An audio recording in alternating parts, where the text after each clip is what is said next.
Your attention, please. Paul and Alex are required to proceed to the gate immediately. What? No way. What is happening here? This is the last call for the Layovers podcast.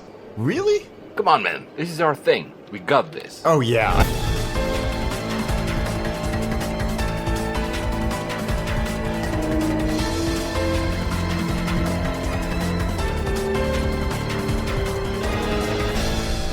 And we made it.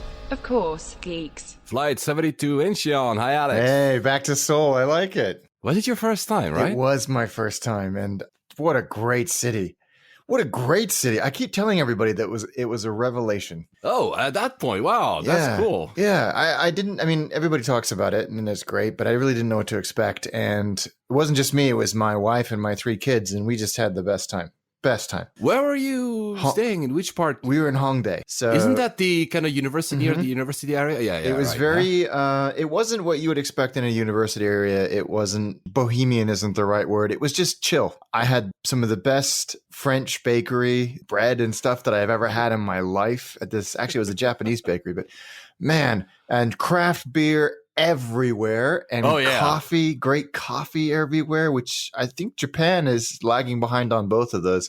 Not that they should ever be, in perpetual rivalry, but man, I just loved it. I went to an FC Seoul game with my eldest with your son. kid, right? Yeah, because it was like in the World Cup stadium was like 10 minutes on the metro. So we had a blast. Yeah, I was super impressed with Seoul, and I cannot wait to go back. And of course, the airport, which we'll talk about. Yeah, we will. I was, as you know, guys, I was in Seoul a few weeks ago as well, which is why we decided to do it. We had done it, episode 57, but this time Alex has been, so say, why not? Let's do it. We also basically have all our airports lined up for the foreseeable future, because I've been to Taipei. You've been to KIX in the terminal that I haven't been, Terminal 2. So there's a lot of airports that are baked up. Guys, we're staying in Asia for some reason. Guys in the US, don't worry, Alex will be back in California. Yeah, no, I'm going to Chicago in less than 2 weeks. So ORD will be. I mean, we have so many people asking us to do ORD, so this time we'll actually do it. Yeah, that's quite a place. So that'll be a big episode. Before we start the news, just an announcement. We want to set up the Alex Needs Luggage Belt Fund. As you know, Terminal 1 at Heathrow will now auction everything. So the entire terminal will be auctioned. The thing will be live on 21st of April. And since Alex just came back from Japan and, is in love with these sushi belt things, he needs the same at home. And the only option he have in the UK is basically to buy the luggage conveyor belt. So guys, please participate in that fund so you can have that at home. Yes. I don't know if your wife will like it, but it's funny that you mentioned that, because I took my kids to the sushi belt place in Osaka, and of course they loved it when the Shinkansen brings the food to them that they've ordered on a screen. It was like living in the future. And my youngest son, who's 5, was like, we need to get one of these at home. And he also said that about the Korean barbecue like extraction fan and barbecue in the middle of the table setup as well. So I think our kitchen is going to be going through some pretty hefty renovations pretty soon. But I mean, if you guys are actually interested in buying anything for Terminal 1, you don't have to be the UK, because it will be also a live webcast auction. You can buy signage, you can buy, the prints they had on the walls, you can buy, of course, a conveyor belt, you can buy an escalators if you want, you can buy pretty much everything. Actually, the website is cagp.com. Just go on there, because as you know, the show notes are super late. Capg.com, and you'll see you already can bid on items there if you're really interested. I don't think I'll bid on any, because the price will probably go up very, very quickly. They do not accept credit cards, so guys, prepare the cash. Wow. And of course, you have to kind of take then delivery of this. I don't know how. And Terminal 1 is still considered as a live airport. You cannot go there to pick stuff up. Yeah. They'll actually put it in a field somewhere where you can actually pick it up, or have it organized. I wonder who the audience is for stuff. Do you think that there's airport infrastructure companies that go and grab all this stuff, or is it just opportunism? I'm fascinated by this. So maybe not the sign. There are like some memorabilia that maybe people, AV Geek, or should I say, by the way, I've realized I always keep saying AV Geek. AvGeek, because it's not an acronym. So AvGeek, is that how we say it? I don't I'm know. not sure. I've always wondered about that too. Anyway, these people might be actually interested. I'm not, but I mean, yeah, of course, the side of Terminal 1 arrivals, why not? It would be fun. Yeah. But I'm sure that the actual infrastructure, you're right. Probably, in lesser airports from emerging countries, maybe there are some stuff that goes and they will actually buy some stuff in bulk. It's possible. I don't know, honestly. I'm not sure. It would be interesting to see that. Also, I hope, guys, that if you're flying in Europe, you're not flying Air France these days. They're still on strike. They canceled up to 40%, 30 or 40% of their flights, including international one. Lufthansa just stopped their strikes. There was a short one. I'm flying tomorrow, guys, with Lufthansa to Athens. So, guys, please do not come back striking, because I don't want to be stuck tomorrow at Heathrow. You're going on Lufthansa, not Aegean this time. Yeah, just because the price was almost triple with Aegean. Really? Yeah, and you know what? I think we discussed that yesterday, and I'll come back to that later in the show. But also, I was starting to think I'm just going to ditch Star Alliance altogether. I've flown exactly 0 miles on Star this year, but I still have status to see. You know what? At least when I fly Lufthansa and back with Swiss, because the timings were better, I have access to their Senator Lounge and etc. So why not? And it honestly was a very, very good deal. Wow. Yeah, so well, yeah. I mean, and honestly, when in a situation like that, it's a no-brainer, just status or otherwise. Yeah, absolutely. Since I just mentioned Air France very quickly, there was this story by Loyalty Lobby. It's a great website. A great site. He wanted to try June, that new millennial airline. And he ended up being Air France, being put one of their oldest planes. So it was an Air France plane with Air France livery, with Air France menus. Everything was basically Air France. And he says it was an awful flight. To put it on scale, this flight makes my experiences in United Economy look good. Whoa, that's some strong language. The aircraft was 21 years old, and the economy class cabin hadn't been refreshed ever. The screen of the IFE reminded me of an old Nintendo Game Boy, and the armrests had ashtrays. It frustrates me a little bit that whenever there's an offshoot is created or a low cost wing of a legacy carrier, it's also the dumping ground for their crappiest airplanes in the interim, right before they spool up and get whatever new airplanes they're ordering, and that's frustrating. But actually, the point about Air France, how long are they going to last and all that, is an interesting one. It got me thinking about subsidies, and in the quote unquote West, let's talk U.S. and Europe, subsidies are used to prop up incumbents who are fueled by mediocrity, where if you look, in the Middle East, perhaps, and whether they're subsidized or not, I think we can safely say they are.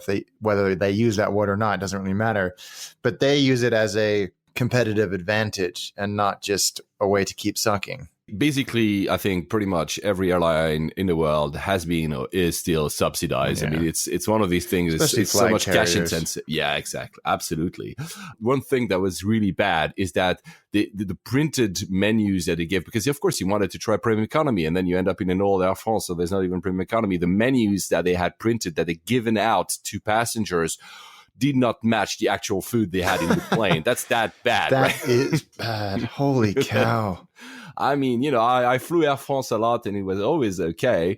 Admittedly, mostly in business class when I was living in Tokyo, but still. Anyway, since Ashtray, we mentioned Ashtray in the last episode, and then our favorite contrarian, Nick Donnelly, said that I flew Aeroflot in 2001, and there were ashtrays. And yes, so I just wanted here to add some details about the answer I gave last time. The ban on smoking was, of course, different across countries. The US started banning in 88. I think it was only domestic flights under a certain amount of time. The full ban happened in 2000. BA was 98. I checked all these numbers to make sure. And the US ban was the one that kind of kicked everything off, because it wasn't just US. It was any flight to or from the US as well that they banned. And it was sort of like, okay, well, yeah, we might as well just do it ourselves. Yeah, plus this trend of history was already going that way. I mean, now, besides Japan, you cannot smoke anywhere in the street almost. And Aeroflot actually banned smoking in 2001. So, Nick, like I told you on Twitter, you probably were in one of the last ever flights to have smoking. The interesting thing about Aeroflot is that They banned it in 2001, and then they re-allowed smoking in first, probably because they had some very wealthy customers, frequent flyers, maybe with also ties with the government that said, hey, come on, I need to smoke. And they re-allowed it. Apparently now it's gone as well. So it's a full, there's no smoking anymore in Aeroflot. I don't know when that happened. And some other airlines went into further into the 2000s. I know that Egypt Air, you could still smoke probably around 2003, probably.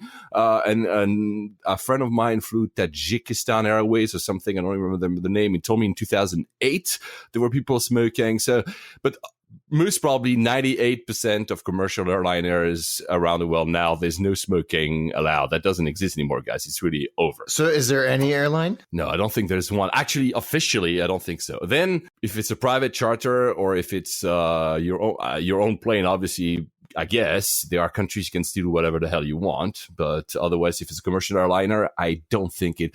Guys, if you've ever had anyone smoking legally, I'm not saying like going into the lavatories, and recently tell us, because I haven't seen anyone smoking in more than almost 20 years now. No, thank goodness. Yeah, thank goodness, exactly. Thank God you were not flying either Air France or Lufthansa to go to your trip. Tell us a little bit. How was your trip then? Yeah, it was good. We flew on BA on redemption seats. It was pretty incredible, really, to be able to take 5 people. We did London, Heathrow to Incheon, and then we flew from Incheon to Osaka, which I'll talk about a little bit later, on Peach, which was fun. And then back again on BA from Haneda. Dreamliner from Heathrow to Incheon. It was really good. The service was really good. The cabin manager for economy made a point to come over and say hello because I have gold status, but also it wasn't a platitude. Like the guy was busting his butt and to help us because we had a 13-week-old baby with us, and he was on top of it the whole time, as were the rest of his team. I was really impressed. Like he was joking with the kids and the baby, and if my wife needed or I needed anything to help out, nothing was too much of an ask. So I was impressed. Were you able to get that? What you always try to do, like this kind of 2-2. How was the layout? Yeah, we had. It's annoying on the Dreamliner because it's 333, where I was on the upper 333 or 343. Whereas on the upper deck of that 380, you've got the 2 on the sides, which is just such a perfect situation for us. But anyway, my wife was in the bulkhead. So she had one of my sons next to her, and then behind her, I sat with one of my other sons, and it was fine. It's pretty tight in terms of seat pitch on those Dreamliners. Pretty tight. I'd forgotten what it was like. I don't think I've only flown in economy a couple of times on a Dreamliner, and it's not the most comfortable out there. But the IFE is good. The food, I actually paid and did the pre-order food out of Heathrow, and there's 2 advantages to that. One, you get your food way before anybody else because it's a special meal. And 2, yes, it's 12 to 15 pounds, I think, but it's actually pretty good. It's like business class level food. Oh, wow. Yeah. Or, premium economy at the worst. And, I was pleasantly surprised. And so it was the 380 on the way back from Haneda? 300. 777. Okay. And did you also order food in advance for that one? Only out of Heathrow. And actually, thinking about it, they're both 333.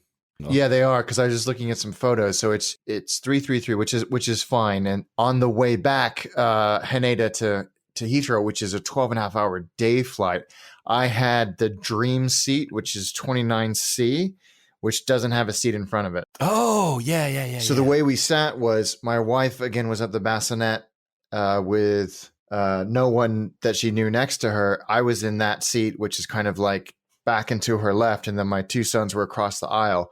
And so it actually worked really well, and that seat meant that I could give it to my wife and she could sleep for a few hours while I looked after the baby, and then we tapped out. And so it was good. I mean, the service wasn't nearly as good on the way back. It was pretty abrupt. In fact, there was one particular member of the cabin crew who was very abrupt, and it sort of became a running joke in the group of like maybe 3 or 4 rows on our side of the. None of us knew each other, but it was that bad where it became a common bond. And how was the first flight for your daughter then? Was she? Yeah, she was. Did she like it? She was. Kids that age are so portable. She was an absolute star. Didn't have any problems, and we were really lucky that both, what is that? 24 hours of flying, the seatbelt signs didn't go on once for turbulence, and there wasn't really any turbulence anyway. It was smooth, and actually, when you do Northern Europe and you go almost as far as the Arctic Circle on the way back, way there both ways, it's generally relatively smooth. So yeah, we were lucky. Yeah, she was a champion, and BA we're good. We're really good. So, and you had the cot and everything, obviously, right? We had the so you have early boarding and everything too. Yes. Right. Yeah. It was just when we landed at, where was it? Oh, I know when we arrived back at Incheon to fly to Osaka. As we came off they've got this RX train, which is wonderful, Airport Express. You can either do a nonstop service to Seoul Station or this stopping service, which worked out great for us because it was literally across the street from our apartment. We came up out of the escalator from the station, and there was one of those kind of service carts just waiting to pick people up, and the lady just waved us on and drove us all the way through to check-in. Oh, like, wow. We hadn't booked it. We didn't even... We sort of said, no, don't worry about it. She insisted, started grabbing the kids, like putting them on. It was... that airport is fantastic. Yeah, it is a fantastic experience. We'll talk about it at the end, but wow, it's so and how was speech Peach in general, and how was speech with the kid? Did you also have like some previous boarding and got my Peach model? I can see that, guys. You cannot see. I see it. Wow, available for purchase. You know what? It was great. It was a low cost carrier, but a Japanese low cost carrier. Yeah. So the service was super friendly and efficient. They had buy on board. All of the food looked excellent. I had like 7 or 8 Pocari sweats, and my wife had a Diet Coke. But the menu, they had like, I wish I'd actually taken it, but they had like takoyaki and some other kind of spring Osaka treats and various other bits and pieces. You could get obviously bento boxes and stuff, but yeah, it was an hour and a half flight. The seat pitch was tight. I'm not nearly as tall as you, but I'm still 6'1", for that length of flight and maybe double that length of flight, it was more than adequate. No, and you had bulkhead as well because of the baby. No. Nope. We were like row 30 something, maybe 27. What aircraft was it? A320. Okay. Reasonably, maybe 7 or 8 years old. No screens or drop downs or movie map or anything like that, and no frills really at all. But comfortable seats, absolutely more than adequate. We were on time, of course, being Japanese.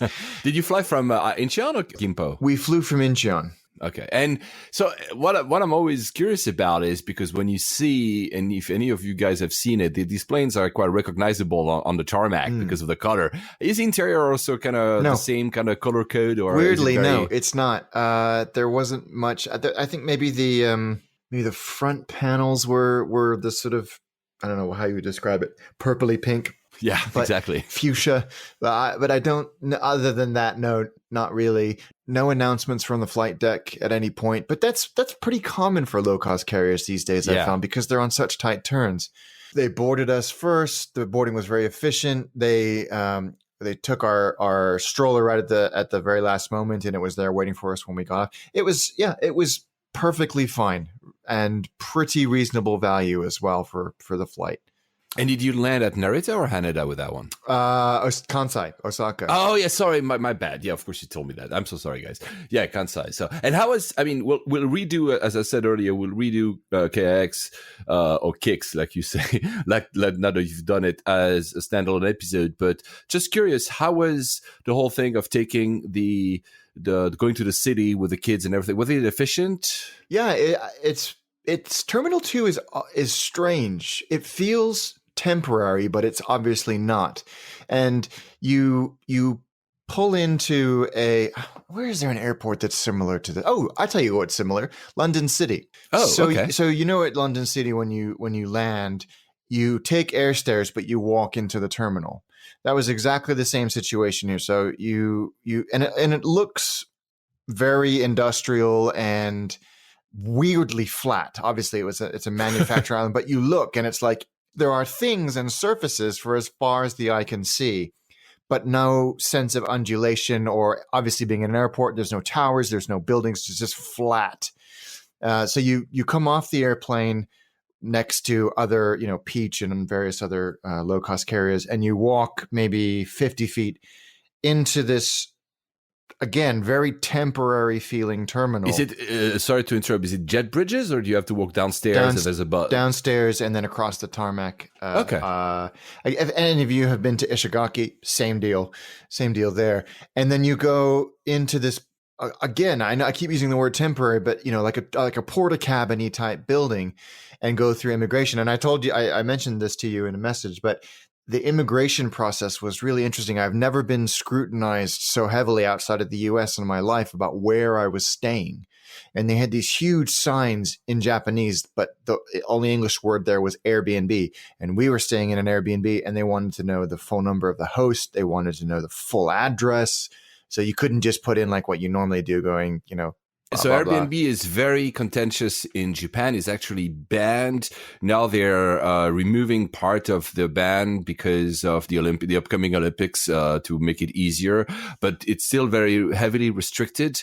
And so there's really a common goal of trying to ban people for going to Airbnb that are not authorized by the landlord or the proprietor. And that happened a lot because, Japan has this kind of... you have to be very respectful of your neighbors, don't do noise, etc. And by the way, if you look at a lot of listings of Airbnb in Japan, they will tell you, okay, when you get back into your flat, be very silent, don't make any fuss. Doesn't mean that the Airbnb in question is illegal, and by illegal I say was not announced to the landlord, for instance, but it simply means that this is how you have good neighborhoods or whatever. So it's changing. We know that. I think it's coming now. I think it's April 2018. They're actually kind of relaxing a bit the rules of Airbnb, but I'm pretty sure that's why you got so heavily scrutinized. It wouldn't surprise me. I would be very interested to see. I'm not going back to Japan until November, at least right now, to see if we run into the same thing. But they had somebody there while you were in the queue looking at your cards to make sure that you had a complete address on there. And then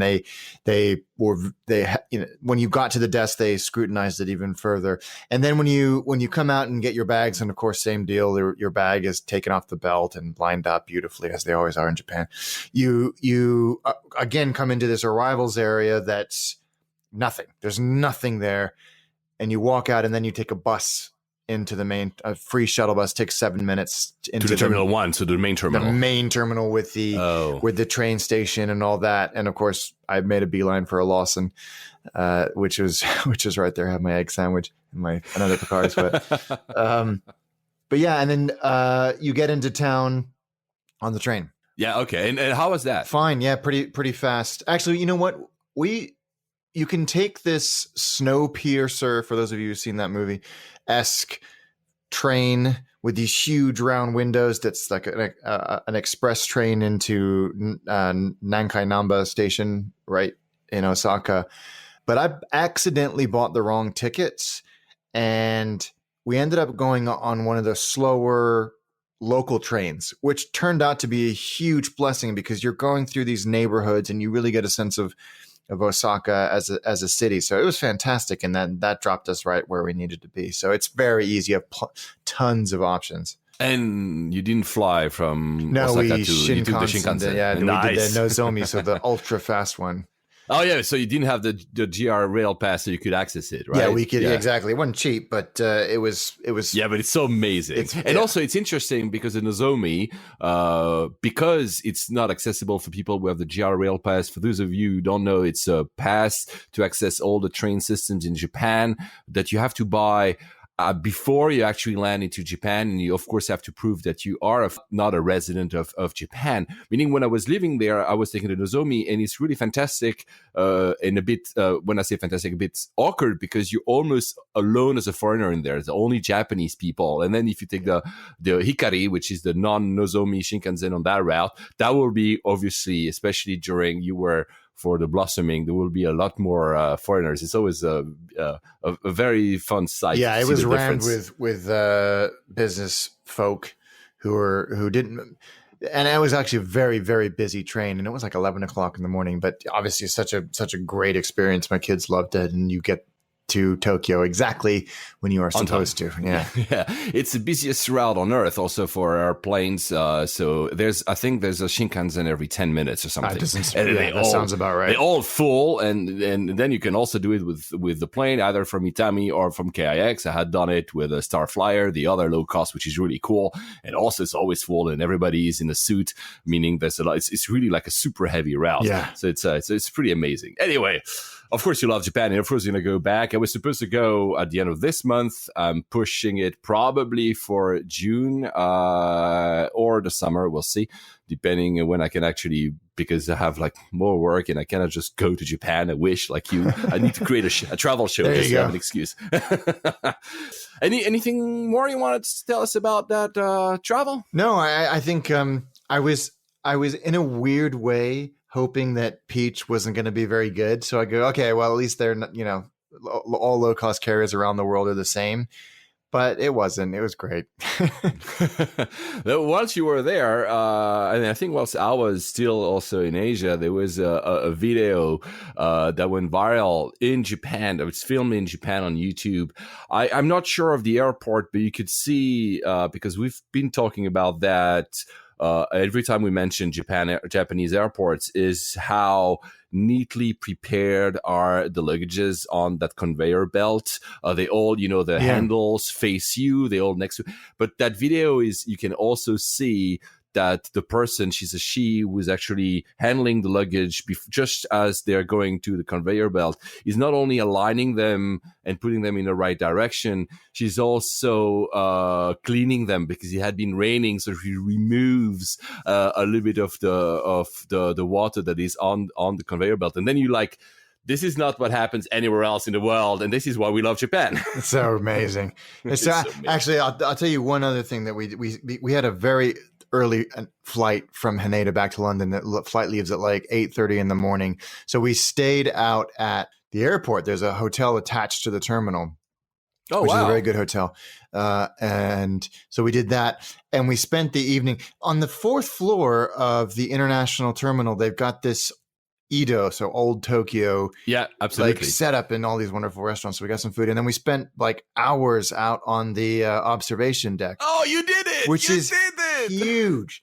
Is it right? It's amazing, because you can really see everything from the planes departing, landing, from the ones actually docking, everything. And they've got these screens where you can play with. But they've also got this wonderful shop that sells all kinds of airplane paraphernalia. So my youngest son and I stocked up on models and other stuff, but they also had this huge Scalextrics track as well. So my son played with that. And do you remember, I think it was 2 or 3 years ago, I brought you back for one, I think it was from your son, like, I think it was a plane. The bird plane plush. That was from that shop. Oh, no. Amazing. That's a fantastic airport, which we've talked about a lot, but I was glad to have finally got up there and experienced that wonderful observation deck.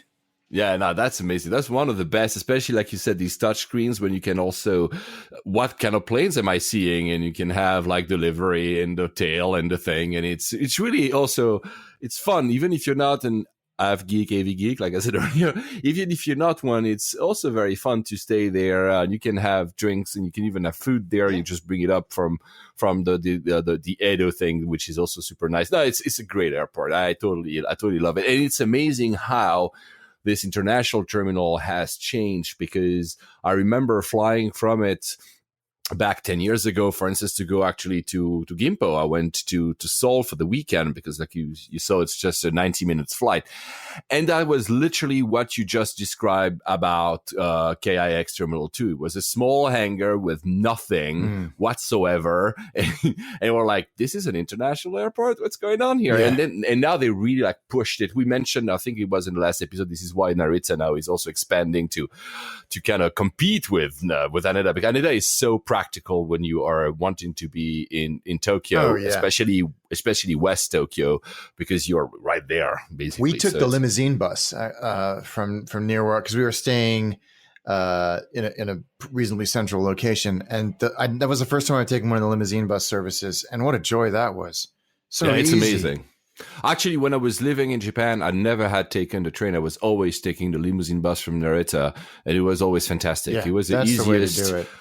The only, as we say when we describe some of the Japanese airport, the only time you have to be a little bit wary of the limousine bus, especially out of Narita, is rush hour, because obviously that lengthen a little bit the distance. But otherwise, it's so practical, because if you've never been, especially, you just look at the name of the hotel and it basically drops you right in front of it, and that's just perfect. If you don't know anything, if you're scared to get lost in the metro, you can't. But if you're a little bit anxious, this limousine bus is a great service. Yeah, honestly. and there's some like a rush hour on the metro with bags you don't want to do. Though I have a story about limousine bus.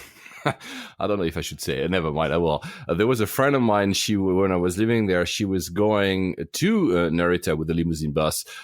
She had to go. She wanted to go back to Europe for holidays, and on the very last row of the bus, about 20 minutes before arriving to Narita, an elderly passenger died. And in a very Japanese style, because they didn't want to disturb anyone else, they actually went up to the end to deposit everyone at the terminal, and then only they took care of that person. Of course, that person was already passed away, so it's nothing as if they could have said, but I mean, it was so very weird. Anyway. For those who have lived in Japan, you get it. It's how it works, right? Anyway. Enough about Japan, because otherwise we can spend the entire episode talking about it, because we both love it. And I'm so happy that now Alex is not only arriving to my level of love, but actually almost like he will be going more often than I do now, for crying out loud. Any excuse I can get. I need to keep up.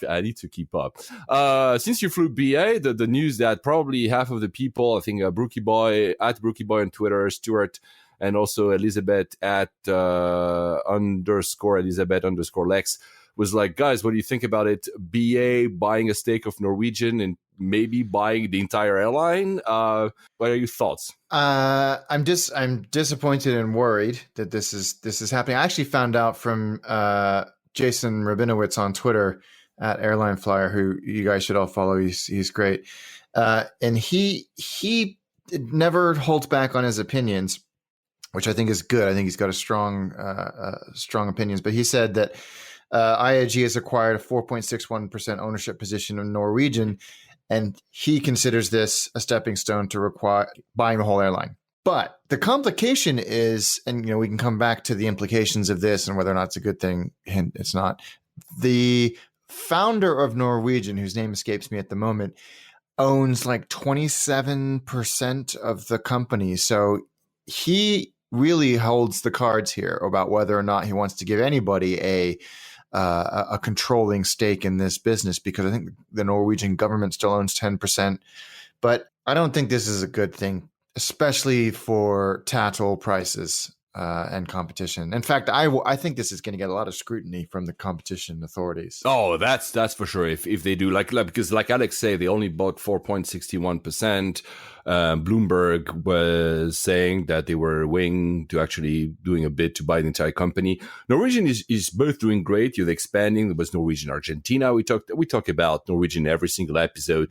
Though one thing we don't mention is that they're not financially the most robust company yet. They're like in this very fast growth phase. They've been acquiring a lot of planes.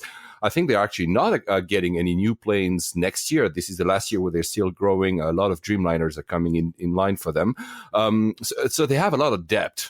And they've actually also had an influx in cash very recently. I think it was also debt, maybe 150 million. I'm not saying they're like bleeding cash and they're about to run out of gas, but meaning that there might be interest also from their side to say that, okay, we springboarded this company in order maybe to make it more stable. We need to associate with someone else. IAG being, I know you said, what would you say the other day, that it was a missed opportunity for Virgin? Yeah, I mean, I said a few years ago that I thought Virgin should acquire Norwegian when they were much, much, much smaller. It would have been a perfect opportunity. But I also now believe, and I've said this to you, I may have even said this on this show, that I think that the Virgin brand, especially in travel, is being quietly sunset.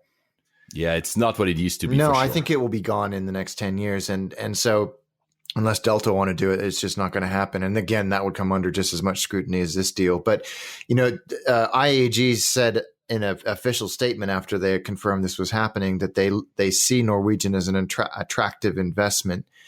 And there was, of course, you go on airliners.net and there's all of the armchair CEOs, but that there was speculation that they started Level just to put pressure on Norwegian to come to the table and have these conversations, and that they will kill Level once they get a little bit more of this airline. Which makes sense, by the way, because if you have an entire low cost airline, why would you keep like flying, Iberia plane, a June thing?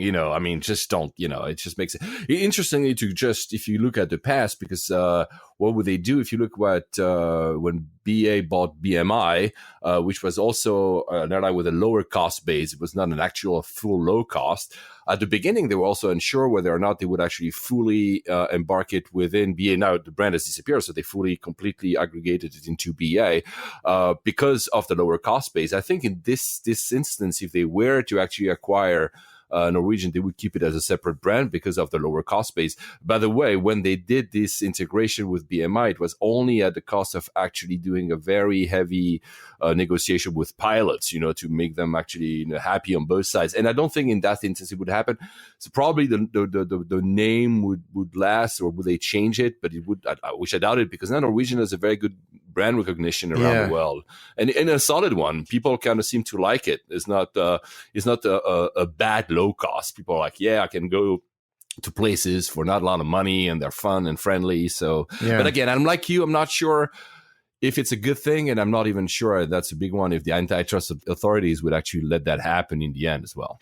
No, I think that's going to come under a lot of scrutiny, and I'd be interested to know if this was a defensive acquisition, if there were other people looking at this, and it wouldn't surprise me if there were, and they just wanted because to stop all the big ones else. are looking. We said, June and Transavia, and what's Hop with the other one from Air France KLM, and then you have German Wings and Eurowings from they're all looking at lowering their cost structure and having a low cost. So it's an attractive target for sure. Yeah, so it'll be interesting to see. I have my first Norwegian flight in a couple of weeks to Chicago. Oh, you're taking Norwegian? Yeah, because I can. I'm literally there for less than 24 hours, and of course, and it's not over a Saturday night, so you'd pay through the nose otherwise. So I'm trying their premium product to O'Hare. We'll see what it's like. I will report back. I know you've done it, so I booked with confidence.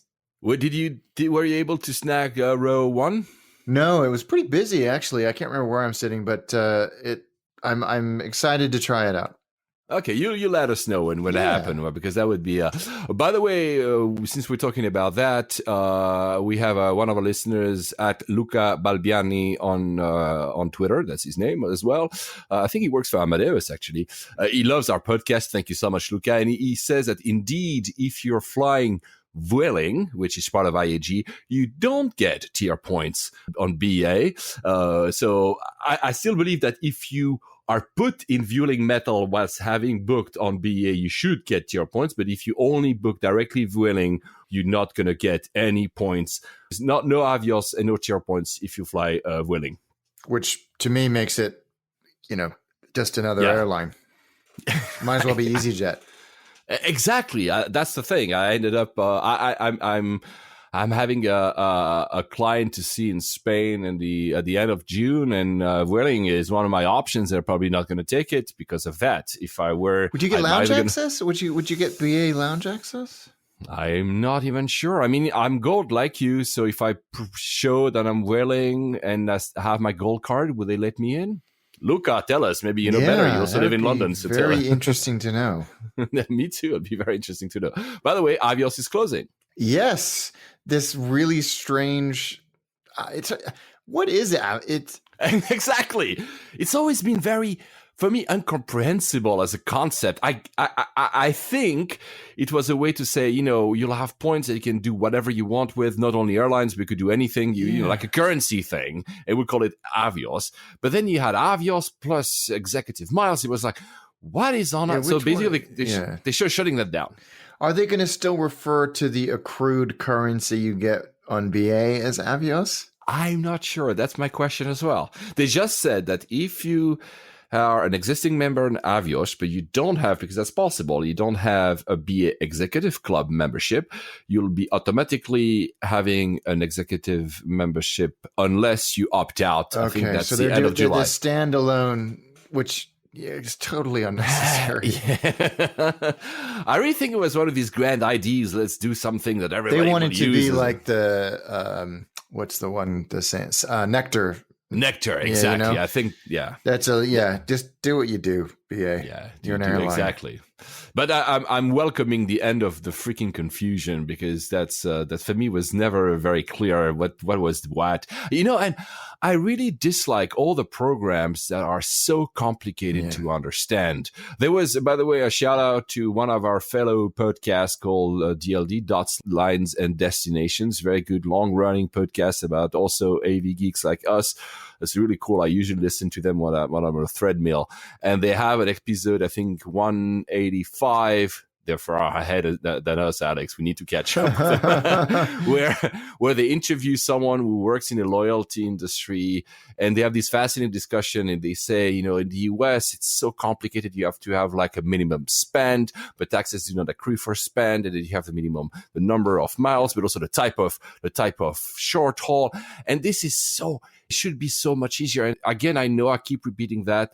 I go on Emirates, I buy a ticket, and right there it tells me, you know what, if you want to upgrade, that's going to cost you that many miles. And at the moment, even before you actually buy your ticket, it's just how it should be. It's just simple. I know that Southwest Airlines used to have the most wonderful one where it was fly 10 times, get a free ticket.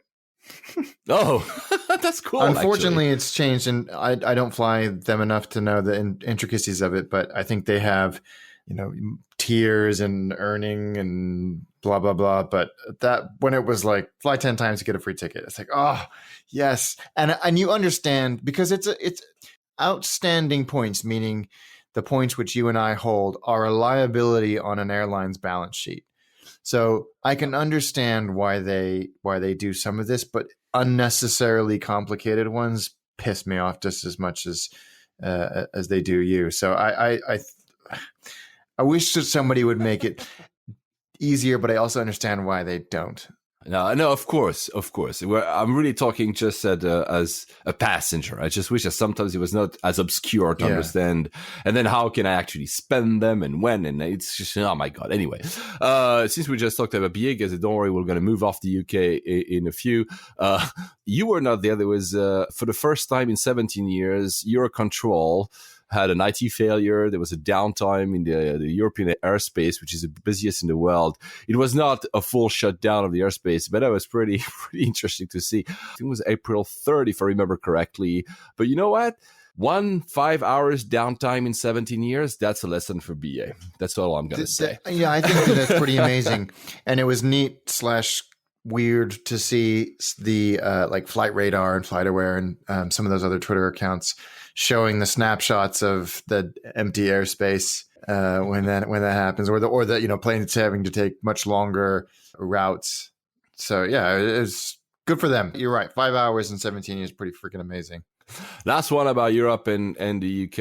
The only probably one good thing that we will have after Brexit when it comes to aviation is that there are discussions currently in the EU to reduce the passenger rights. When a plane is cancelled or has like delays more than 3 hours, etc., depending on the length, etc., etc., etc. They want to make it easier for airlines, so more difficult for us to be entitled to compensation. But the UK says we're going to stick to the rules that exist now. So we might have in the UK better rules than the rest of Europe. Why not? Yeah. Well, as with so much of Brexit, I'll believe it when I see it. But that's they're saying the right things, right? You know what? I just think that, for those who haven't really followed Brexit, what they're going to do, they're going to freeze all existing legislation coming from the EU at the date of the exit of the UK from the EU. And since there's so much to actually freeze. I think this is just the fact that, you know what, we cannot individually start to alter these laws. So if the EU passes a law that reduces passenger compensation, we just had frozen it. We're not going to touch it. It's too complicated. There's way too much stuff. Let's reassess later. We have other things to do. So I think it might well be that for a while, these rules will actually be maintained until some, UK airline starts to shout that they don't want to have to pay too much, but I mean, we already do. Okay, a little bit of my trip, not too long. Yeah. I went to Taipei, will do the airport, and I went to Dubai for work as well. Just one thing before the trip, actually, I flew on Emirates, and there's this ad that I had seen just before flying. Is very effective because a lot of friends of mine who are not into aviation all talk about it. I think it's very clever. The ad goes, people trying to get upgrades. So you have this lady pretending to be pregnant, the other, like all the tricks that you would do to try at counter to get the upgrade. And at the end, the old tagline is simply upgrade your airline. And I think it's super effective. It's very clever. Very clever. And true as well. So a few things that because we've talked so many times about Emirates, so there's nothing specific to tell about. I flew 380s all the time, always the same seats, so 23A and 123K, which is a bulkhead at the back of business class, so I have a little bit more room. I love that one, lots of privacy. It's I really love that seat. Actually, I already have it for I think 3 of my legs to because I do Singapore and Dubai again at the end of the month. So one thing, I was picked up by a driver, and as you know, drivers, I think in Dubai, the chauffeur drive might be directly owned by one of the Emirates groups of companies. Yeah, I think that sounds about right. But outside of it, they are simply contracting out to local companies to have drivers pick you up. In the UK, I don't remember the name. There's 2, I think, because I've always seen these 2 companies. Very good ones. I always appreciate the drivers and the service, the level of service in the UK. One thing that I learned through my driver that's very interesting is that there are some, I guess you, Alex, you have somebody picking you up like it happened last time you took Emirates and you go to the airport and that's pretty much it. But the driver told me there's so many people that actually ask the driver to run errands. Can we make a stop? Really? They need to pick up something. There are so many people that the minimum time that it can pick you up before a flight is 3 hours. You cannot choose when you go and manage my booking on Emirates websites. You cannot say, I want 2 hours. It's 3 hours or more. You can go up to, I think, 6 hours before your flight. But you have people that maybe simply don't want to. So they're not showing up. They say, I'm coming down. And they come down up to 45 minutes later whilst the driver is waiting. What I didn't know, however, is that if you make an errand, if you make a stop, the driver will charge you £20 for each stop you make. Wow. And for every 20 minutes you're late, it's also £20. That adds up. I didn't know they were doing that. I didn't know that either. They don't exactly advertise that. No, they don't. He says that, of course, if somebody is, nice and not being an ass about it, he might not charge them. Yeah. He also says it's a very awkward kind of discussion to be having, with your passenger. By the way, it's going to cost you if you're doing 2 stops. If you're Alex, you're on your way back home and you say, can you quickly make a stop at Tesco, to buy some groceries quickly. He will do it, and he will wait for you the 10, 15 minutes. So that's actually super kind. But he says that normally this would have to be charged £20 to you by the driver because you already paid the airline, so that's over. So it's interesting. I had no idea that would place. That is interesting. I didn't know that, and I've never thought, I should make some stops. But the thing about stopping at grabbing some milk or whatever is a good one. But he told me the one story that was staggering because he really had, I'm not going to share all of them because also I don't want maybe him to be recognized if anyone from Emirates is listening. But he had really bad stories about really people abusing the fact that they had a driver. But one was like a person who said, do you see my car parked up there? I just want to drop it somewhere else and then we go. And he says, of course, I'm just going to follow you, assuming that the guy would go maybe 2 streets down, or the guy drove for an hour. No way. To park his car probably at his office or something, which was not even in the direction of the airport, and then shouted back with say, no, but I should be charging you. He says, no, it's part of the service, etc. Really? That's some bad. people are. I guess once you have a chauffeur, maybe some people Something think snaps in their brains, clearly. Anyway, so I flew the 380. It was always interesting because I flew 3 generations of 380, so you can see the small difference, the smaller screen, the fact that sometimes it touches not as well. The newer ones, you can really touch like an iPad, and the older ones, you're going to kind of have to press. The second screen or the third screen, because now the very newer ones, the remote has also a screen on it. You can actually watch 3 things at the same time if you wish, On the bulkhead seat, if any one of you like this bulkhead seat, I prefer, Emirates, listen to me, I prefer the old version, because the old version, the Ottoman, where you would put your feet, you had actually a hidden compartment under it, for instance, to put your shoes. On the new one, they removed it for some reason. Annoying. So I think, what was interesting, though, is like, do you remember last time you took Emirates, did you have, you were also in business class, did you have a bedding ready next to you? So you're the mattress, basically. Yes. So they don't do that on every flight, and I was very surprised. I was really surprised to see that in the flight to Taipei, which was a longer flight and also a night flight, there were no beddings, and simply was on demand, which is fine. But I would always thought that an airline like Emirates would streamline what should be on the seat for every single aircraft, at least for a certain amount of time of flight. Anyway, I don't know. That is strange. What time of day was the flight? Like these things at Dubai when you land at midnight and you take your other flight at 3 a.m. Yeah. Maybe they consider that in Taipei by that time is already, maybe the early afternoon or something. That's I don't know how it works. They have new amenity kits. I don't know if you had them from also Bulgaria. Now they're no more brown, but they are in like a gray. Yeah. Interestingly, I had 3 different ones as well. Really? The one that is a bifold, one is a trifold, and they're all different. They have the same products in it, but they're all different. It's interesting. I kept them all. I'll show them to you one of these days. And one thing that was interesting in Dubai at Concourse B, they are redoing parts of the airport around the gates B28 plus to B something, I don't know, 30 something, where it ends. They're completely redoing it. And very interestingly, maybe for you when you fly with your kids, they seemingly are installing like some kind of like a joy park. There will be, bubble plays. There will be like not a roller coaster. So yeah, that sounds they're like video games, arcades and stuff. I don't know. It's not ready. If you have kids and you see something like that in an airport, you're like, this is the greatest airport in the world. It's such a useful thing. And I give credit to Heathrow.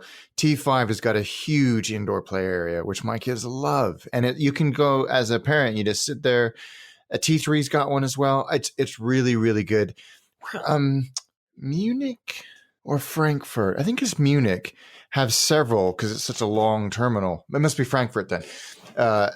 Those are just such great facilities, which, if you don't have a kid with you, you're going to walk past without even thinking about. But if you got kids with you, wonderful. Paradise. It's like an oasis. And the other thing that I noticed in Taipei Airport, which we'll do separately in an episode, and I was thinking as well about you, is that, when you check in or when the waiting area is usually a lot of seats, but there are not a lot of tables. And Taipei had a lot of tables. I could see families redoing their packaging before checking in, for instance, or what a good idea. Reshuffling stuff or putting their kids and changing their kids. And I was like, this is something that should be so evident to make it easy when you have 2 kids running around like you and you have to take care of the third one. Maybe you have to reshuffle things between flights and you have simply like well laid out tables to do that. It's a good idea. It's a really good idea. I can't think of any airport in the world that has that I've been to. Yeah, really caught my eye. It's just tables, literally. There's no anything sexy about it, but and I saw families using them, and I was like, this is such a normal idea. It shouldn't even be extraordinary. One more thing about that flight on the way from Taipei back to Dubai, where I was working. I needed to be on stage 2 hours after I landed. I upgraded myself in first class because I had 50,000 miles that were about to expire. So I had a shower. We've already talked about it, so no need to go over that. The one thing that was cool, it was almost, the first class cabin was almost empty. I arrived at 2K. And they say, which seat do you want? I say, I have 2K. I said, yeah, but 3K is empty, 4K is empty. You can do whatever you want. I was like, okay. So I expanded attended myself. I put my luggage in behind me and some of my stuff in the other seat. And then the pilot, because they switch pilots during the flight, of course, for such a long flight, I think it's like 12 hours or whatever. The pilot came and asked, of course, the crew, they asked me as well, do you mind if I take a nap in 1K? And I was like, no, of course not. But the fact that he asked was super nice, actually. That is nice. Yeah. And we also chatted, of course, about airlines and whatever. It was super cool. But the fact that he asked was surprised. Was you don't need to ask me. You're a pilot, for crying out loud. No, that's nice, though. That's really nice. And the rest I'll talk about when we talk about Taipei. The thing that is cool, and I didn't realize on Emirates, in that they have one channel out of their 30 billion that is a kitten TV channel. You can see cats. I think there's like 2 or 3. It's amazing. If you're anxious and if you put your headphones, they're actually purring. It's just, I didn't know that it existed. My kids discovered it when we flew out to Dubai in October. They were watching it. It's such a good idea. That's when you know you've got enough content. Exactly. So about the 380. The 380 IFE, the Portuguese company, is actually acquiring, I think, 2 at least of their Singapore airline 380. Somebody actually ended up buying on the second market a 380. They want to fly them. Interestingly, they will. So they're a charter airline. So they lease airline to other airlines. So they charter airline. They will keep the same layout. So basically, if you ever fly with a charter airline at 380 with iFly, you'll have the super suites on the 380. And that's what really surprised me, because I thought that they would do high density for some of the Hajj pilgrimage. That's a pretty intense route. Yeah, that's the perfect word for it. But no, this is interesting. So I would be interested to see what routes they end up serving and who they wet lease for. It'll be very interesting to see how that all goes. Yeah, I think they do wet lease to Air New Zealand, but I doubt Air New Zealand would be interested in that, and to a few others as well. They also, because Highfly also buys its own planes there, they I think ordered at least 10 330-900 Neos. Yeah. So they are a pretty potent lesser charter airline. I was in Madrid and I think I saw them.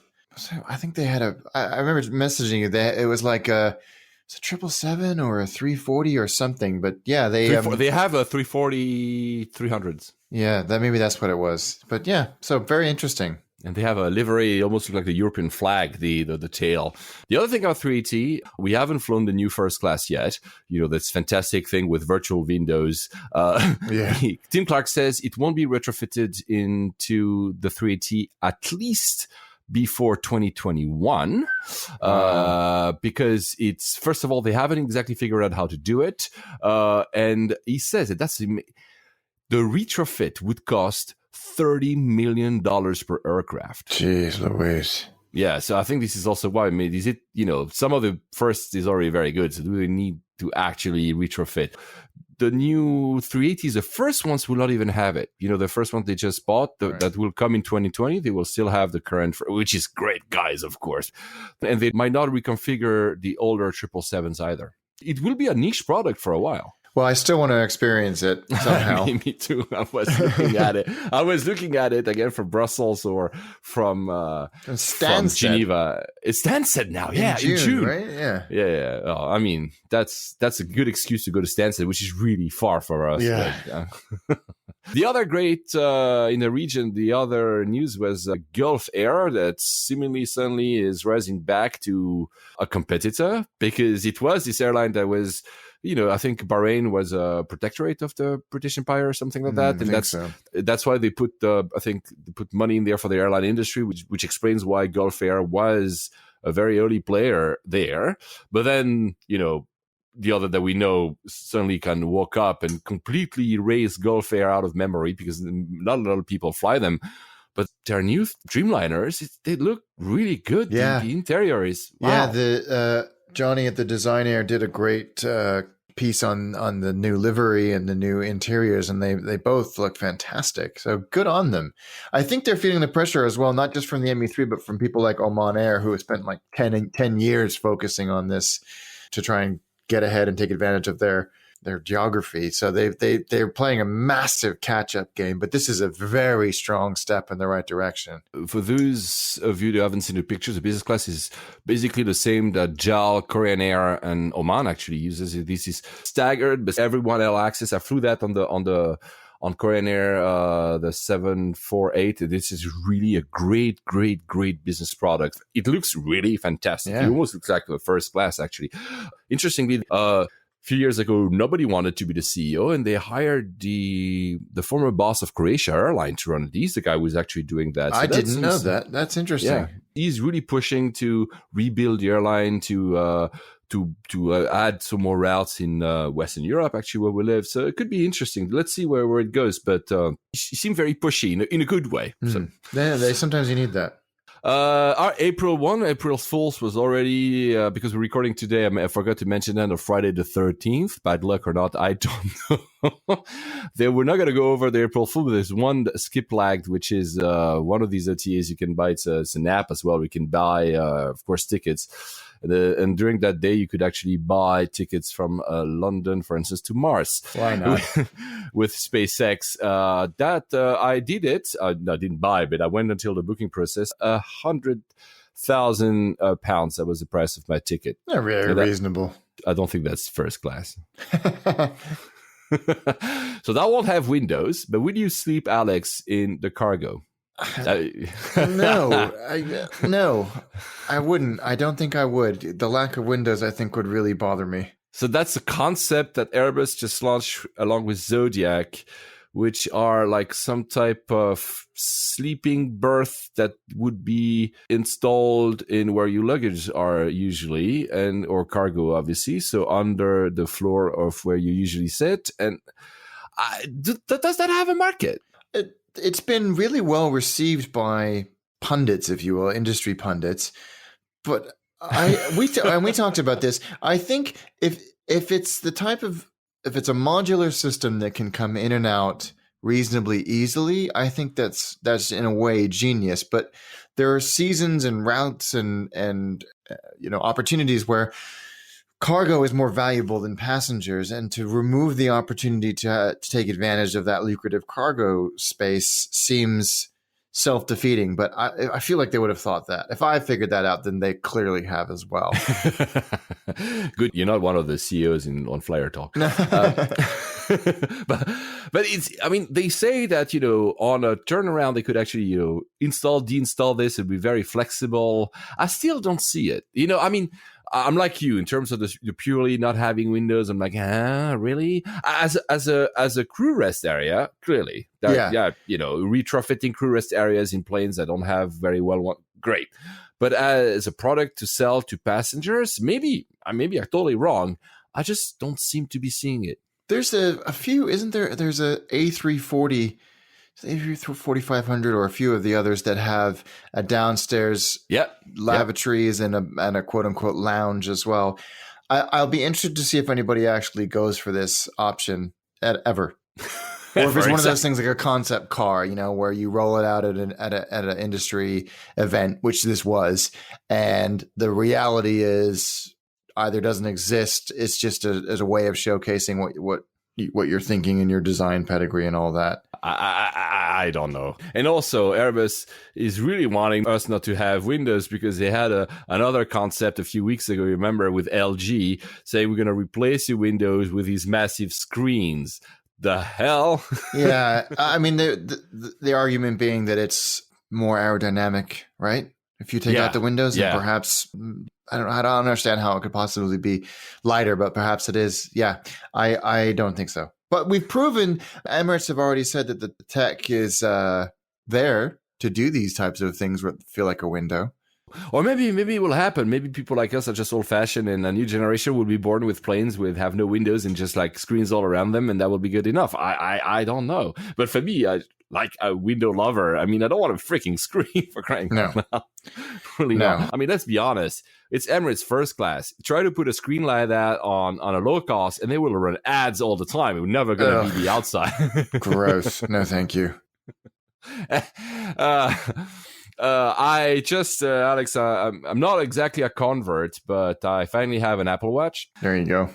And so I tried it. I went to Luxembourg for the other day, BA back and forth, very short flight. So, you can have your boarding pass on your watch. It's really not practical, man. I mean, They want still to have it in their hands. So you basically have to hand your watch over. And I'm like, why am I doing that?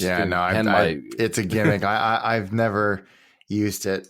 Ever. I use them on my phone all the time, of course. But... Me too. No, me too on the phone. But I was like, okay, I have it now. Let's try it. I still have the regular watch on the other hand. I mean, literally, I look like a dork with two watches. I'm just in a few apps. The BA worked pretty well, actually. I'm not fully convinced. The one app that is pretty cool that I have a new appreciation for is App in the Air, because it can work as a complication. So you can have it as the main thing that goes into your face, and they tell you the steps. Tell you there's X minutes before the check-in closes. This is the gate. X minutes before the gate closes. That's very cool. It's on the phone as well, but I would have never used it. I would have never opened the app to check because I don't need it. Whereas on the watch, you just glance it and it tells you the gate will close in 30 minutes. And that I find pretty cool, and they're the only ones to do that. No TripIt, no the other ones do that. Only them do that. Have these complications. So kudos to App in the Air. That's cool. New. I really do like that. By the way, when I was on this flight, I had the best line ever. I told you, I was sat on the way back in 1A, and as the plane was still boarding, the head of cabin, she was called Nicholas Thomas. Remember her name because I want to give her a shout out, but also to BA because it was one of the best ever crew out of BA. And she told me, because she of course recognized it was gold, whatever, they have the profile. She says, you travel quite a lot with us, so thank you for keeping me employed. I mean, that's nice. It brings such a sense of personality to it. Yeah, and she was smiling, she was engaging, she was fantastic. The rest of the crew was also fantastic. I really loved it. Again, BA and others, the people make the entire difference, guys. Yeah, I mean, big time. So is that. Also, since we're on apps, there's one app that just came out that is pretty cool. Like now on the iPhone, and I know that Android exists as well, you can do a lot of augmented reality stuff, which for the most I find pointless to me. I don't know if you use augmented reality stuff on your phone? Sometimes with the like you said, the plane finding apps, it's kind of fun to point it at the sky and see what airplane it is. But not really. I think it's not. We're not there yet. That one's called Trello. The concept is very simple, and I tried to download it. It kind of works. It's not perfect, it kind of works. It has the entire database, 100 airline database of the size of your luggage, of your carry-on and on the cargo luggage, and the plus one you can have in the cabin. So you put, let's say, you put BA, you put Southwest, you put Delta, and then with your phone, you can actually measure your carry-on. Clever. And it tells you you're within the limits or you're not. You can also, of course, put if you're in business or in economy or in first. I mean, it's not perfect by all means, and I'm not sure I would use it every time. Plus, we kind of know what works because we are frequent flyers, but it's actually clever. I would say that this on Trello, I think it's a paid app. It's on iOS for sure. I'm not sure about Android. I cannot fully vouch for it because AR technology is not fully there yet. I had like some strange readings and some of the stuff because, of course, I had it and then I tried all my luggages to see how big they were. Yeah. And that's an interesting use case. Yeah. Although airlines could actually simply implement that in an app, but I mean, it's cool. Yeah, no, that's a great idea. So I mentioned I was in Luxembourg. I'm not going to mention Luxembourg. I'm going to do that in another episode. I think as well we covered Luxembourg, the city which has the most expensive taxis in the world, right? Yeah, it's extraordinary. Like you said recently, like you look at the meter and go, so what? Wait, what currency is this? Because it's not euros. It can't be euros because it can't be euros. It's so fast, guys. I've never seen the meter go so fast. It was my second time. It was nice. I'll talk about it in another flight because a few things are interesting in that airport as well. I just want to go for a few reviews because we haven't done it for a long time, and people appreciate shout outs, and also especially we do appreciate you guys taking the time to actually talk to us and leave reviews. So thank you so much. And I wanted to apologize because sometimes because we're traveling, we miss messages, we miss, Twitter DMs or mentions. So we might miss stuff that you send us. So apologies if we do. Please insist if you have a question or something you really want us to talk about. Be persistent. Yeah, one review on iTunes, a 5-star. This is the best aviation podcast. Man, you're too kind. Oh, wow. That's very kind. Yeah, Rory Arg from Canada. I also like the fact that you have a pronounceable username on iTunes because that's not always the case. I absolutely love this podcast. It's perfect. Paul and Alex talk about everything that I enjoy listening to in the aviation world, so I'm glad I found it. Layovers is better than any other aviation podcast. Well, thank you so much. I don't know if we're better because there are really cool other ones. There's some great ones, but that's very kind. AV Talk from Flight Radar 24 is actually also pretty cool, and Yankee Flyer is pretty cool. There's tons, but I listen to tons of Aviation Extended and others. But thank you so much. No, that's really kind. do Thank appreciate you. that. On Facebook, we have my good friend Salvador Vidal gave us 5-star on Facebook. Thank you. Thank Daryl you. Smith also gave us 5-star. Thank you. Peter Johnson, one of our most loyal listeners, told us that the last episode was another enjoyable listen. Thank you. Thank you, Peter. There's Steaming Ned on Facebook as well. I'm sure it's not your real name. It's fine. Yet another great episode. Thank you. Thank you. Just walked in the door after 2 weeks away. It did Gatwick, Dubai, Singapore, Melbourne, Sydney, Bangkok, Dubai, Gatwick. With Jeez Emirates. Louise. And he says that when he arrived, he found a copy of the attaché guide on my doormat. Does life get much better than this? Oh, that's nice. And he also says that he wants to thank us for the latest Mastication Nation. He says Alex plus Paul plus well equal podcast legends. Well, it's too much, but thank you so much. We appreciate that a lot. That's kind. John Olavica, also a very loyal listener, has sent us the pictures of him of the seat of American Airlines first class that he did, that huge long flight to Hong Kong. Yeah, that looks actually great. He said he had a 6-course meal. I'm sure when you have very long flights, that's what you should have, a 6-course meal, just to spend at least to lose an hour there, right? I have an opportunity to fly in AA first coming up that I might try to take advantage of because it looked pretty good. I was that sold me a lot more than any of the official paraphernalia that I've seen. I'm very jealous. I haven't flown in ages. Oh, neither have I. And he adds that he got to experience both Cathay First Lounge in Hong Kong. Wow. Yeah, guys, when we say they're good, right? They are so good. By the way, on Facebook, I've changed the name of the page. I'm sorry, guys, because sometimes that kind of breaks little things up. The page is now, Layovers, the Air Travel Podcast. It was just because of SEO. When people look it up, it was easier. But also the name of the page, when you put after the slash, it used to be called layovers.to, which is the name of the website. It made no sense. Now it's simply layovers.podcast because it just makes more sense. If you have trouble finding it, that's why. We don't post a lot on Facebook because either of us is not really active on Facebook a lot. So that's why we're sometimes a bit slow, but I check the messages and Alex does too. Yes. Yeah, absolutely. And this morning, just before we started recording, Matt, I have a hunch you're working for an engine manufacturer because he says, for the aerospace manufacturing business. And he says it's awesome to hear about some of the projects we've been working for many years to hit the market. The C-Series, the 320neo, the Embraer E2. They all have the same engine manufacturers. I'm pretty sure you're from there, Matt. But anyway, I'm not going to... You guys... The good AV geeks listening will understand which company we're talking about. And he says that it's great to hear the excitement from these programs from the consumer perspective, from you and me, Alex. So that's cool. He added something interesting. He says, I travel a lot domestically in the US, but I found myself traveling to Europe business class lately. I'm shocked by the number of low-cost carriers that seem to provide a good business class product at a fraction of the cost of the main carriers. He mentions Aer Lingus. So Aer Lingus is not fully low cost, but it's true that it's lower cost. And he says that Aer Lingus was about a third of the price last time. He flew to Italy, compare a third of the price compared to SkyTeam. Okay. It's interesting because from Europe, for the flights I'm looking into, SkyTeam is usually the one actually the less expensive. So really depending where you fly. And he's also mentioning that, of course, it's interesting to see that there's more efficiency done on transatlantic routes, and we're seeing smaller planes, like Matt, because we said it many times.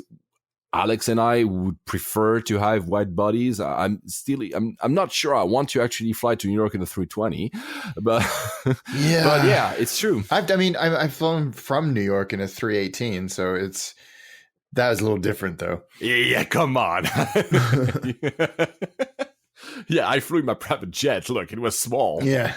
No, that was not a private jet, guys. It was a BA thing, right? Yeah, it was their BA1, which I think unfortunately is going away. But yeah, really good. Yeah.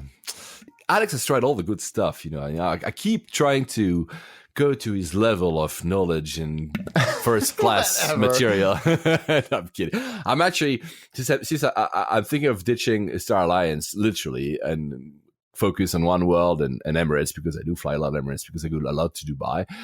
I was like, okay, so I have so many miles, and I don't really know what to do with them. Of course, because if I don't fly them, I'm not going to upgrade myself. So this time I think I'm going to just simply splurge on one experience when I think you have not to. all my miles. Yeah. So maybe to Japan, and I'll talk about it when and if I do it. That's to keep up with Alex and his crazy times. Oh yeah, and another small callback to one of our earlier episodes, still that United story, the dog. We had a lot of comments, including people telling us that, well, should pets be allowed, etc. As we said, and I want to reiterate, of course I'm a pet lover, so I'm biased, but it's up to the airline. If the airline says we accept pets, we still believe that you cannot then kill them, right? Or not admit. Or simply like in the UK, there's a law that says airlines that come into UK can't have pets in the cabin. They have to be in the cargo. The US could implement that. So here's the debate is not that. The debate is really customer service. And you cannot accept the way the situation was handled. We were also asked, wasn't cargo worse than being in the cabin for a pet? Well, the cargo is ventilated. That cargo section can be heated. For those who don't know, you have to remind the pilot to do it. When I threw my pets, it was like, are you sure it's on? Yeah, are you sure it's on? I went 5 times. Well, fair enough. The overhead bins aren't. The overhead bins probably on 777s, you can see when you try to push back your carry-on, they seem open at the top, right? Yeah. So probably some air is there. The 320 ones are self-contained. So once you close them, then air disappears over time. There's very little air that comes in. So now they're not ventilated. And I also believe that it is actually stressful for pets. Some people also asked us, I said, why do people have pets in the cabin? Well, I brought pets from abroad when I moved to the UK. And I remember seeing one of my pets in its cage sitting next to the engine of the aircraft for 70 minutes. Wow. And, pets don't have like headphones or else to reduce the noise. And I'm not here to say that it's equal as humans, but I mean, for crying out loud, it's not comfortable for them either. And I was a bit pissed at like, come on, guys, you can just put it back somewhere.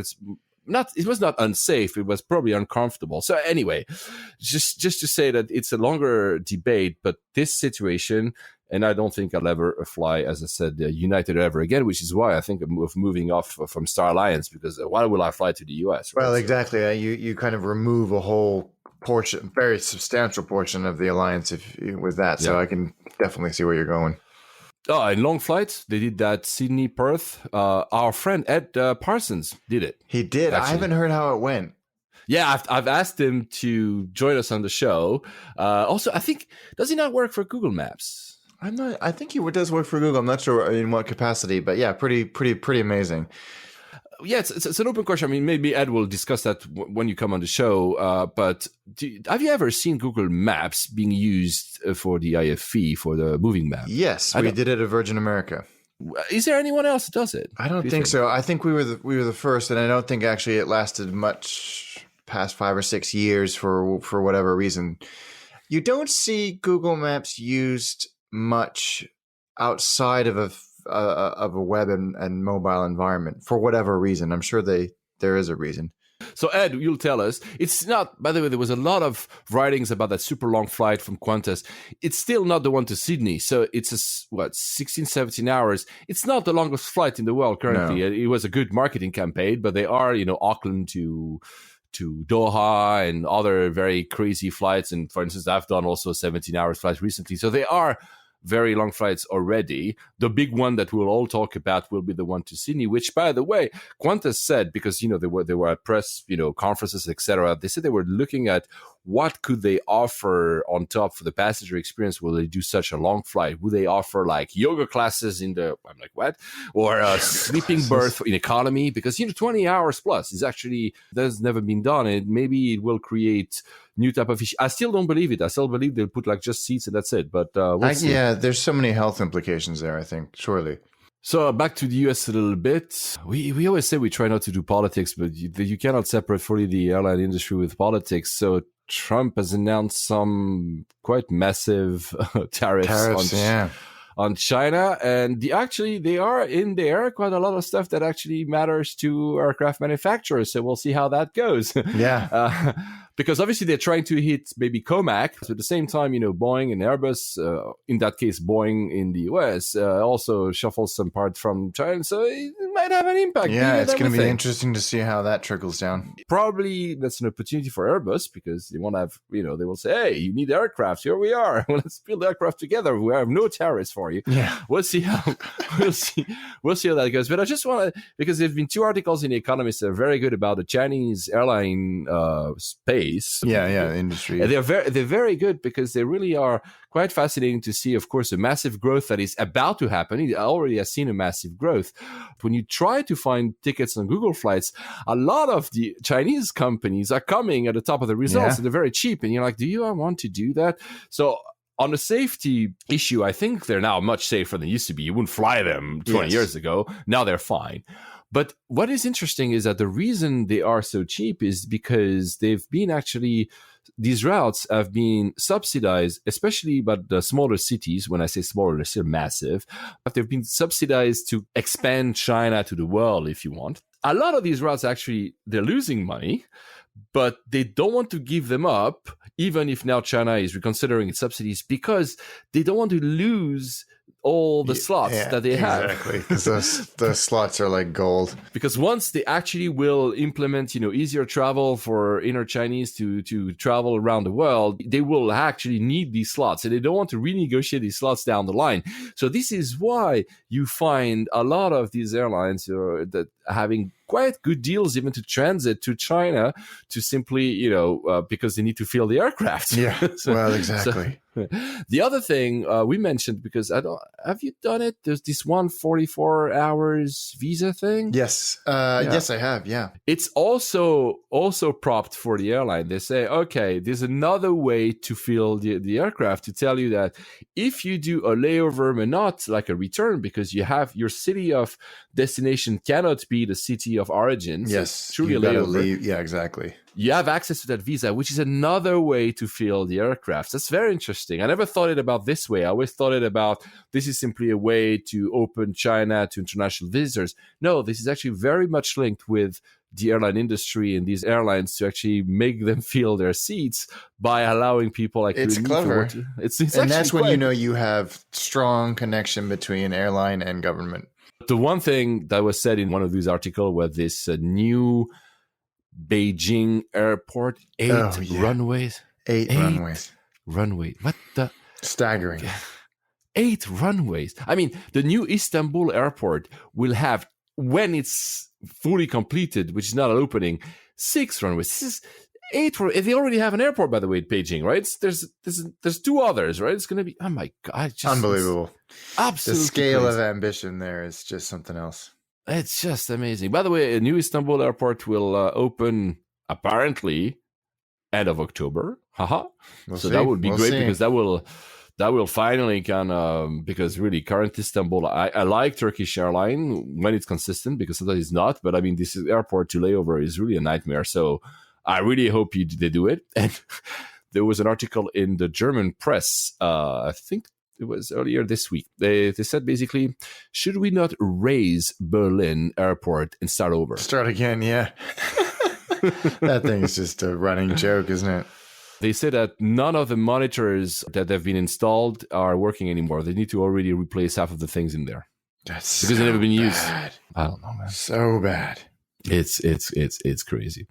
Anyway, let's go to Incheon. You remember we had a story of what was it? The daughter of the chairman of Korean Airline, who did like a tantrum at one of because they didn't have peanuts, and they were already pushed back, and she made them go to the gate. To the gate. The sister just had a similar tantrum, not in a flight, but she apparently attacked I think the head of advertising for Korean Air or something, and I also had to apologize. Korea is changing. The president just was sentenced to 24 years in prison. They're really clamping down on any of this nonsense. It's crazy. This very, the cable, these mega conglomerates that were heavily protected and tied with the government this is shifting. So your first time in Korea. So what was your view, your opinion of the airport the first time you landed? Oh, it's a fantastic airport. It's probably one of the best airports I've ever been to. Just all of the amenities and the quality of everything was so strong as well. And like I said, at the top of the show, being picked up, it was just there waiting to help people like us or anybody else that needed it. The connections into the city are obviously very, very good. I was just impressed by that airport. And I know it often ranks as some of the best in the world, but the main terminal, we had to take a train to our gate when we were leaving to go to Osaka, but the main terminal is like this super long thing, but there's like shops and museums and they had this gigantic, I should post a picture, gigantic, maybe like, I don't know, 25-foot tall teddy bear that you could sit with and have a picture with, just little things like that. And it's light and airy and modern and well appointed and blazing fast Wi-Fi and good restaurants and convenience stores. Just a great airport. And like I said, you've got the Arax, which that's actually the only criticism I have of that airport is it's a long way out of town. Yeah, it seems even longer than Narita to Tokyo. It seems like really far away. Yeah, it's a good hour on the stopping service. I think they say it's like 48 minutes on the nonstop, maybe a little bit less. But when you do the stopping service, which we needed to do, it's an hour. Surprisingly, you'd think that the old international airport, which still has, this is why I asked you whether or not you flew to Japan from Gimpo, because Gimpo still has links to, I think, Taipei and Japan and a few like neighboring countries. It's on the way, actually. You can see it. Yes. It's already very far. So they build a new one, obviously much further, but I mean, they since the beginning of thinking about having an airport, it's not like Heathrow, these airports that seem to be standing next to the city. This is really far. It's really far out there. And, again, the connections are smooth and easy. You just need to allow enough time. I know Greg Barnes, who does attaché with me, had a layover in Seoul once. He was coming from Shanghai and then going down to Hong Kong. He went into town. I don't know how far he went. Maybe he was in Gangnam. I have to ask him, but yeah, that's where I was, which it is even further than where you are. Yeah, yeah. It's out there. It's a massive airport, airport, but it is out there. Yeah, it's really impressive. It's a great airport. I was really. I'm actually next time I go to Seoul, I want to explore a little bit more because when you have kids, your priorities change for an airport. But obviously, it was good, and the system of trains, the autonomous trains to get you between it's not even a train, it's a single terminal, isn't it? Yeah, it's a concourse. So now there's a new terminal. There's a domestic terminal, maybe? The new terminal literally just opened when I was there for the Olympics, basically opened in January, like mid-January or something. So just before, I was there 4 weeks ago, I don't remember now. But it's only SkyTeam. They just moved there. I haven't seen the new one. I've seen it physically, but I haven't been in it.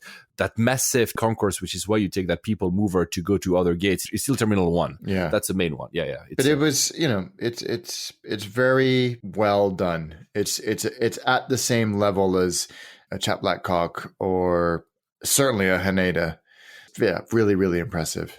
When Skytrax released their world's best airport, I don't remember the name exactly, it's always amongst the top three. It's usually Singapore as one every single time, and then you have Hong Kong and Incheon, or Incheon and Hong Kong. They're already there. I don't think they run it anymore. There was this Airports Council International also ranking airports. I think Incheon won for 12 years in a row as the best airport in the world. No, there's really, you can feel it, right? There's a few interesting quirks about it. The first one is that it's fully publicly owned. So it's taxpayers' money. And this is why, for those who will ever fly there and be surprised, there is no fast track, because they believe that as long as the people are paying, they feel uncomfortable about putting people first and others in a lesser. So there's no fast track for security and no fast track or the specifics for immigration. I'm sure if you're a politician, VIP, there must be a separate section, but there's no such thing as a fast track. We had an interesting experience, which it totally validates what you're saying. They put a special marker on our boarding passes that meant that we could go through this family. Yeah, there's a family line. Line. But when we got up there, the line was quite long, and the guy pulled us aside and said, listen, go right to the end of the terminal, and there's another one which no one uses. And he was absolutely right. We were the only people there, and it was really good. But actually, and you reminded me of another thing. I had left like an idiot a battery pack, one of the portable charging batteries you use for your phone, in my checked luggage because it was in my jacket pocket. And before I even left the check-in area, the check-in desk, someone pulled me aside and said, there's something in your bag. So like the check-in desk was here and there was a door and I had to go into this door. So they scanned it right there. Wow. It was really, and like pulled me aside and said, is this your bag? And there's a battery in there. Is there a battery in there? Wow. I didn't know that. It was very reassuring, actually. The security I found could be a bit improved, as in, and I know I keep coming back to Gatwick, but I think airports that now are the best in security are those who have these very long conveyor belts. So you can start putting your stuff absolutely and move along, because otherwise you still have all your stuff on you and you have to wait until the last minute, and then you kind of block even if you're fast, like probably you and me are because we're used to it. But it's not even about being fast. It's just because you cannot remove a lot of stuff before arriving at the belt. So that's the thing where it's still very narrow.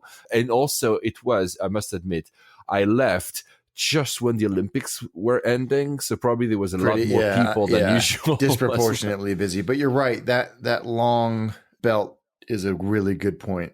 It's a very minor criticism here of Incheon, honestly.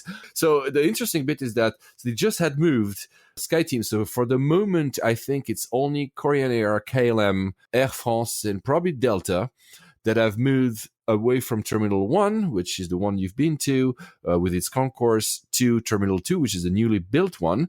Clearly, it has been made as a premium terminal because that's their home base of Korean Air.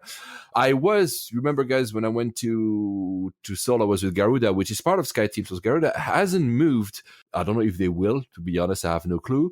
But please be reassured, the lounges of SkyTeam, and that's the thing I didn't know, because you go on some apps and they tell you these lounges are now closed because the new lounges, of course, of Korean Air are in Terminal 2.